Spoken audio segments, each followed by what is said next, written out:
ஹல்லேலூயா.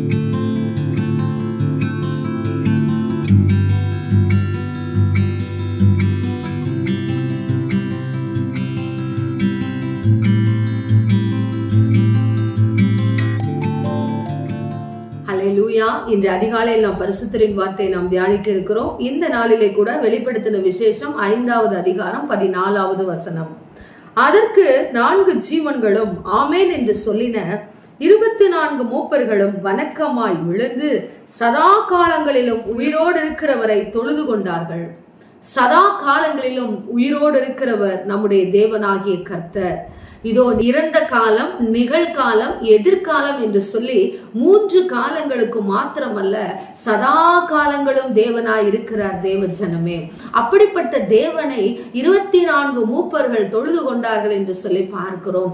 தேவனை ஆராதிக்கிற நாம் இந்த மாதத்திலே உயிர்ப்பின் பெருவிழாவை கொண்டாடுகிற நமக்கு ஒரு அறிவு இருக்க வேண்டும். என்ன அறிவு என்று சொன்னால், தேவனை அறிகிற அறிவு. நான் ஆராதிக்கிற தேவன் சதா காலங்களுக்கும் தேவனாய் இருக்கிறார். என் தேவன் ஒரு சில காலங்களிலே பேசாதவராகவும், ஒரு சில காலங்களிலே என்னை பார்க்காதவராகவும், ஒரு சில காலங்களிலே என்னுடைய செயல்களை இதோ கவனிக்காதவராகவும், ஒரு சில காலங்களிலே என் ஜெபங்களுக்கு பதில் தராதவராகவும் இருப்பவர் அல்ல. அவர் சதா காலமும் உயிரோடு இருக்கிறவர். நீங்கள் உங்கள் வீடுகளிலே கரங்களை உயர்த்தி சொல்லுங்கள், என் தேவன் சதா காலங்களிலும் உயிரோடு இருக்கிற தேவன் என்று சொல்லி. ஒவ்வொரு நிமிஷமும் உங்களுக்கு நடக்கிற காரியங்களை குறித்து அவர் பார்த்து கொண்டே இருக்கிறார். நியாயம் விசாரிப்பார், உதவி செய்வார், வியாதிகளுக்கு சுகம் கொடுப்பார். அவர் வல்லமையுள்ள தேவன் என்பதை மறந்து விடாதீர்கள் தேவ ஜனமே. இதோ லாசரு இறந்து போய் 4 நாள் ஆனதையும் அவர் அறிந்திருக்கிற தேவனாய் இருக்கிறார். லாசருவை உயிரோடு எழுப்ப வேண்டும் என்று சொல்லி அவர் அறிந்து சென்றதை நாம் பார்க்கிறோம்.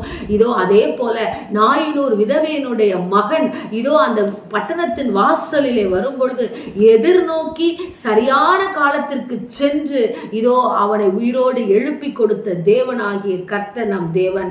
38 வருஷமாய் வியாதி கிடந்தவனை தூக்கி எடுத்தவர் தேவனாகிய கர்த்தர். அவருடைய வஸ்திரத்தின் ஓரத்தை தொட்டவுடனே பெரும்பாலுள்ள ஸ்திரீயினுடைய உதிரத்தின் ஊரல் நின்று போனதை நாம் வாசிக்கிறோம்.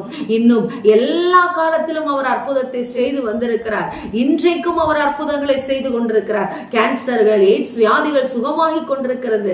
செத்து போனவர்களை அவர்கள் இன்றைக்கும் அவர் உயிரோடு எழுப்பி கொண்டிருக்கிறார் தேவ ஜனமே.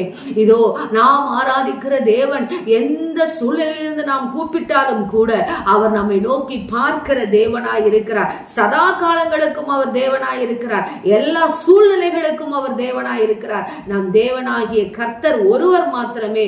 இதோ இம்மைக்கும் இனிவரும் காலங்களுக்கும் முடிந்த காலங்களுக்கும் அவர் தேவனாய் இருக்கிறார் என்பதை நீங்கள் ஒருபோதும் மறவாதிருங்கள். சதா காலமும் உயிரோடு இருக்கிறவரை தொழுது கொள்ளுங்கள்.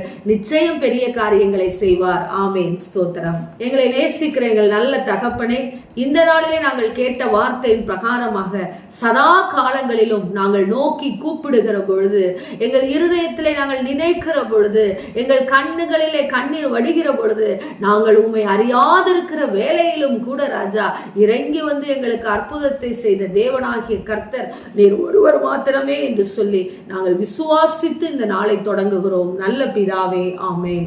Praise the Lord. ஹல்லேலூயா.